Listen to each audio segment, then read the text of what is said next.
O recalcamento é visto como uma barreira situada entre os sistemas inconsciente e o pré-consciente consciente. Por que isso? Porque o pré-consciente e o consciente trabalham em conjunto. Então, a barreira, chamada recalque, é entre o inconsciente, conteúdos recalcados, reprimidos, e o outro sistema que trabalha em conjunto, consciente e pré-consciente. Por isso é como se fossem dois sistemas. Na tópica freudiana, nós falamos de consciente, pré-consciente e inconsciente. Por que aqui se está falando de dois sistemas? Porque consciente e pré-consciente trabalham juntos. O consciente acessando informações do inconsciente para fazer a sua gestão.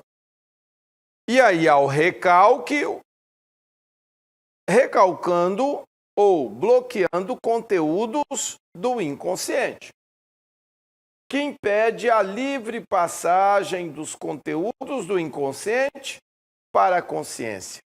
Então, quem impede? A barreira chamada recalque. O processo de recalcamento é um mecanismo de defesa do ego, como nós já explicamos aqui. Então, é fundamental para um bom funcionamento do seu psiquismo esta barreira chamada recalque. No pré-consciente, você tem ordem. É aquela biblioteca bem organizada, com livros catalogados em ordem, divididos por temas, por assuntos, áreas. Então, você consegue encontrar o livro desejado sem dificuldade. O inconsciente é um depósito. Há milhares e milhares de livros, mas foram jogados ali. Estão empilhados. Se eu disser para você para encontrar determinado volume, você vai ter grande dificuldade. Vai ter que procurar no meio de milhares de livros determinado livro que você quer. E o que separa esta grande bagunça da ordem que temos no pré-consciente? É exatamente essa porta, esta barreira, recalque. No pré-consciente, eu tenho ordem e preciso dela. Porque quando eu evoco uma memória, eu consigo achar um registro memorial, trazer a consciência, porque há ordem. Todas as memórias de longa duração estão bem ordenadas no pré-consciente. É fácil localizá-las, por isso eu me recordo delas. Agora, imagine se não houvesse o recalque. A bagunça do inconsciente viria para o pré-consciente. E aí teríamos o que nós chamamos de confusão mental. Mistura de informações que não tem nada a ver uma com outra. São de momentos diferentes da história, situações diferentes, e você reúne todas essas memórias de uma vez. Confusão mental. A pessoa não vai dizer coisa com coisa. Daí a importância do recalque. Aqui nós vemos uma ilustração que mostra a barreira do recalque. Se você olhar aqui, nós temos no topo aqui desse triângulo o consciente, que atua no pré-consciente que está aqui abaixo, buscando todas as informações que ele precisa para fazer a sua gestão. Aqui no pré-consciente estão as memórias de longa duração. Mas se você observar, aqui em verde, recalcado, existe uma barreira aqui, e sinalizada por essa seta vermelha, que é a barreira do recalque. Então, abaixo desta linha, E, caracterizando o inconsciente, eu tenho todo o conteúdo que foi recalcado. Isso desde os primeiros anos da minha vida. Tudo que eu tive contato, tudo que eu aprendi lá na minha infância e que hoje não é importante, não é usual, está aqui no inconsciente e está recalcado. E aquelas memórias traumáticas, quando o gato me feriu, me gerou até a fobia de gato.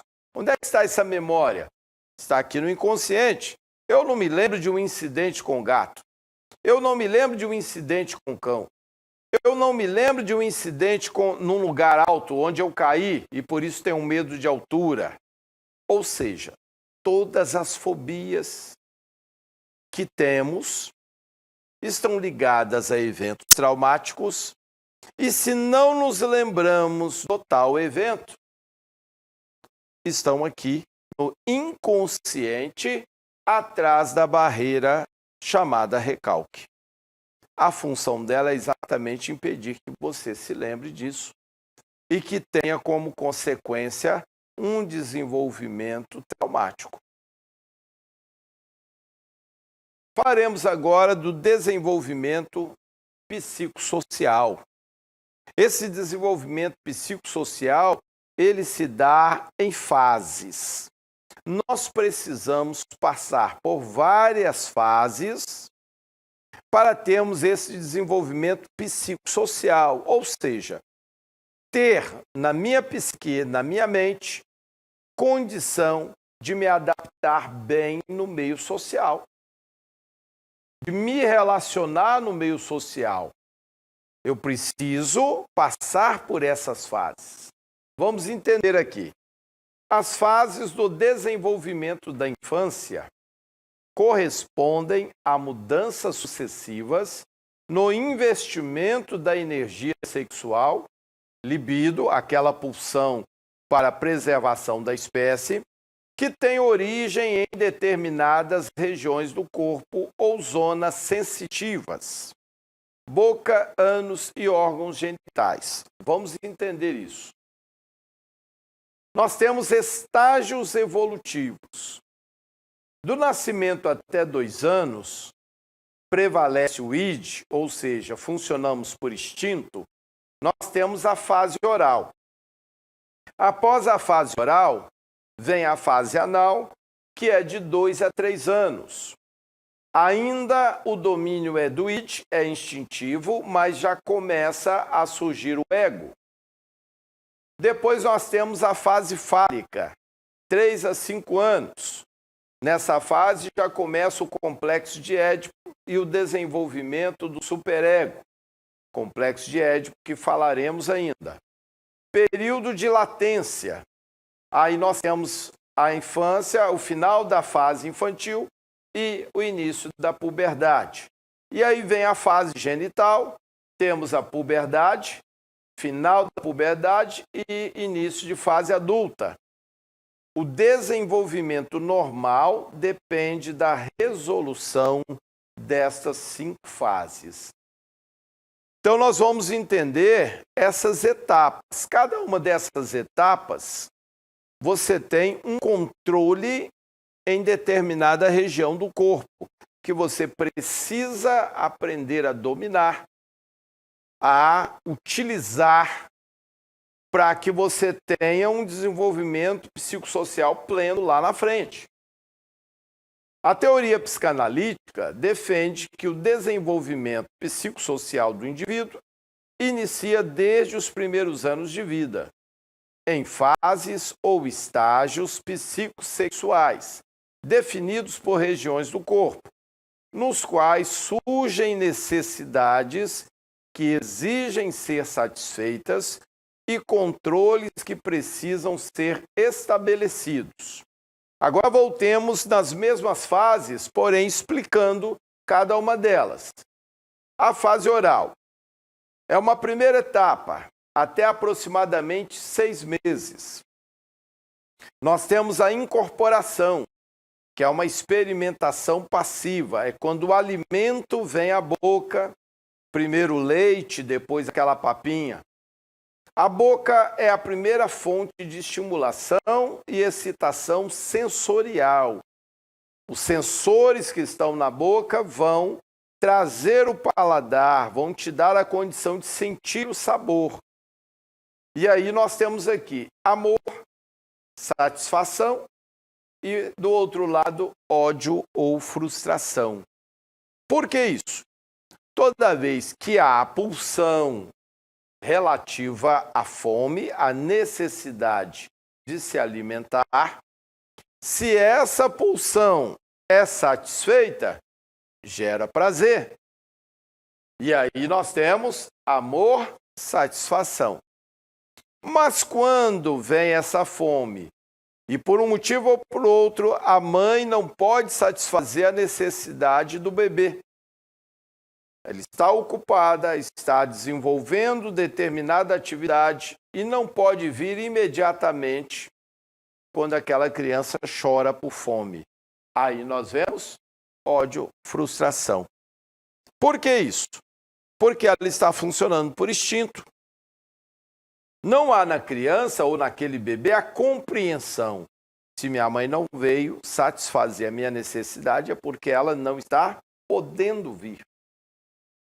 Existe nele a pulsão, existe nele o instinto, a necessidade. E em cima dessa necessidade, ele quer que haja satisfação, o cumprimento da necessidade, que é o que vai lhe dar o prazer. Quando a mãe vem, alimenta a criança, é como ela expressar um sorriso, mostrar contentamento. Como, da mesma forma, por não vir, a criança vai chorar. Ela está protestando, ela está manifestando descontentamento. Então, este é um funcionamento primário do ser humano. Ele está funcionando através da sua natureza animal, ele está tendo um comportamento instintivo. Em alguns casos, quando há uma demora acentuada para que esta mãe alimente a criança, pode acontecer de, no momento da amamentação, ela receber alguma mordida no seio. Esta mordida é a manifestação do descontentamento, da insatisfação.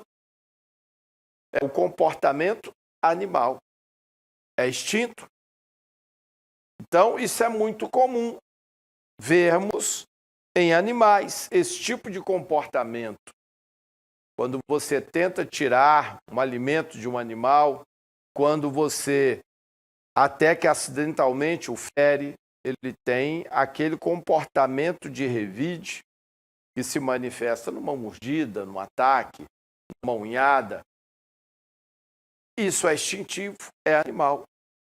E o bebê, nesta fase, ele pode expressar esse tipo de sentimento. Mas o mais importante desta fase é aprender a utilizar a sua boca, a controlá-la. Ele vai ter que aprender, primeiro, a sugar o leite. Depois, suje a dentição. E aí ele vai ter que aprender a triturar alimentos. Tudo isso faz parte do processo da fase oral. Na segunda etapa, surgem os dentes. E aí há algo chamado canibalística.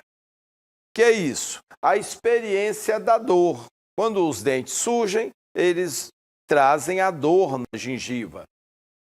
Mas trazem também a satisfação de poder triturar os alimentos e incorporá-los.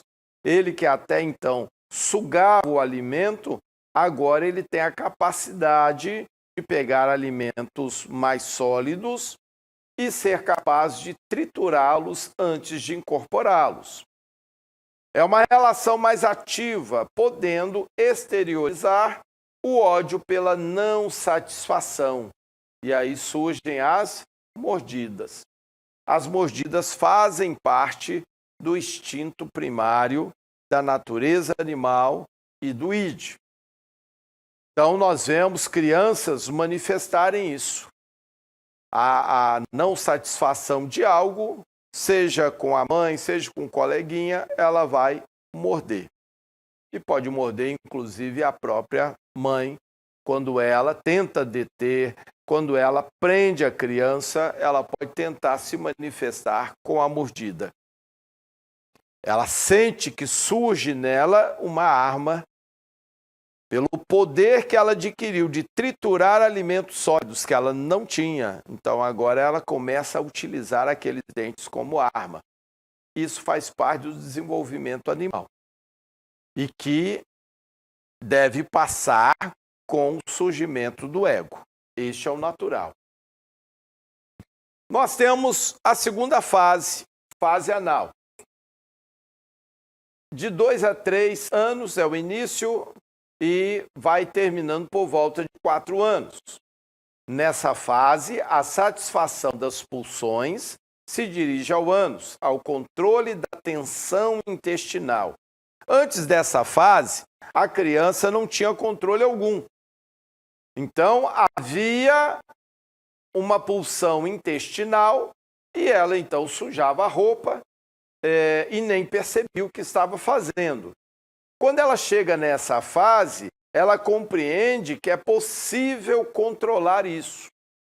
A criança tem de aprender a controlar sua defecação e, dessa forma, deve aprender a lidar com a frustração do desejo de satisfazer suas necessidades imediatamente. Até então, quando surgia qualquer necessidade biológica, a criança não se preocupava com isso. O cão vira-lata lá na rua, o cão de rua se preocupa quando vem este momento para ele de defecar, de urinar. Onde ele está, ele vai fazer. Não há preocupação nenhuma, faz parte da natureza animal. Assim funciona o bebê. Os primeiros anos. Mas aí o que você faz? Você começa a ensinar este controle, porque ela tem domínio sobre a pulsão intestinal. Só precisa ser ensinado. Então você vai ensiná-la a reter, a ir lá no piniquinho. Você vai comprar posteriormente um adaptador para o vaso, quando ela crescer um pouco mais. Mas ela vai ser obrigada agora a controlar a pulsão intestinal. Então, é uma fase que ela vai passar. E é extremamente importante ela passar bem essa fase, ter pleno controle nessa fase. Algumas vezes é comum uma criança ela voltar uma fase anterior. Uma criança que já passou dessa fase, aí vem um irmãozinho e ela vê a atenção que era dirigida a ela ser totalmente dirigida àquele novo membro da família. E ela pode, para chamar a atenção, voltar uma fase atrás. Porque ela entende que era exatamente na fase anterior que ela tinha toda a atenção. É a fase em que o irmãozinho dela está. Então ela acaba dando um passo atrás. E é importante os pais entenderem isso, perceberem. Uma criança que não defecava na roupa, que voltou a defecar. Que não urinava à noite na cama, voltou a urinar. Ela pode estar dando um passo atrás para chamar a atenção dos pais. Ela quer novamente a atenção que ela tinha. E aí os pais precisam trabalhar com ela. A fase fálica, 4 a 6 anos. O aparelho psíquico é constituído por id e ego. As zonas erógenas são as genitais. Há um interesse pelas diferenças anatômicas e sexuais entre os sexos. É aquela fase do descobrimento do próprio corpo. Quando a criança começa a entender o formato do seu corpo, e aí ela observa uma diferença no outro corpo, seja o masculino ou feminino, e vice-versa. E aí há uma atração que é movida pela curiosidade. uma vez que o outro corpo é diferente do dela, ela quer descobrir por que aquele corpo é diferente e o que há de diferente naquele corpo. Então, é a fase fálica, onde as crianças geralmente têm aquela curiosidade, meninos, meninas, uns pelos corpos dos outros. Fase de latência, 6 a 11 anos. Este período caracteriza-se pelo deslocamento da libido, da sexualidade para atividades socialmente aceitas. Ou seja, a criança passa a gastar sua energia em atividades sociais e escolares. Então, a partir dessa fase, há um interesse voltado para atividades esportivas, atividades escolares. O corpo deixa de ser interessante. Ela já o descobriu, já o explorou, já entende as diferenças anatômicas. Então, o seu interesse se volta para outro tipo de atividade. Por isso que nós falamos que essa é uma fase de latência, como se fosse um intervalo, mas que, na sequência, vem a fase genital, já a partir dos 11 anos de idade. Ela se dá no início da adolescência, há uma retomada dos impulsos sexuais, o adolescente passa a buscar em pessoas fora de seu grupo familiar um objeto de amor. A adolescência é um período de mudanças no qual o jovem tem que elaborar a perda da identidade infantil e dos pais da infância para que pouco a pouco possa assumir uma identidade adulta. Muito bem, nessa fase, a fase genital é quando novamente o seu corpo está sendo preparado para a puberdade, para o início de uma fase adulta. Então, muitas pulsões retornam com intensidade ao corpo. E há um interesse, um olhar externo para o outro, para alguém de fora. E há também essa perda da identidade infantil, aquela que você adquiriu durante seu desenvolvimento, junto aos pais, e que te davam um tipo de comportamento ligado aos seus pais. Você agora começa a desgarrar e a buscar uma certa independência, uma mudança comportamental nessa fase, com o olhar totalmente voltado para fora da família, para o outro lá fora, ou a outra. Sexualidade e libido. A libido é um impulso vital que busca a preservação da espécie humana e a autopreservação do próprio indivíduo. A libido pode ser compreendida como uma fonte original da nossa energia psíquica e mobiliza o organismo na perseguição de seus objetivos. Qual é? A multiplicação da espécie. Então, a libido já é a pulsão sexual. Ela tem um propósito. Você já nasceu programado para se multiplicar. Por que isso? Uma espécie só se mantém, só existe se houver um princípio de multiplicação. E a libido é a grande responsável disso. É ela que move um indivíduo na direção de outro, com um propósito de multiplicação. Se não houver essa multiplicação, essa espécie está fadada à extinção, seja ela qual for. Não é diferente com a raça humana. Então, a libido, ela tem única e exclusivamente o propósito de multiplicação e preservação da espécie. Nascemos já programados. Se você pegar duas crianças muito novas, separar as duas do contexto social, da sociedade, colocá-las num ambiente isolado, elas vão crescer e vão se multiplicar, porque isso já está codificado nelas. A libido vai se manifestar e levá-las a uma multiplicação. Então, esta é a função da libido. E a partir da fase genital, ela vai vir com intensidade, até levá-los lá na frente à multiplicação.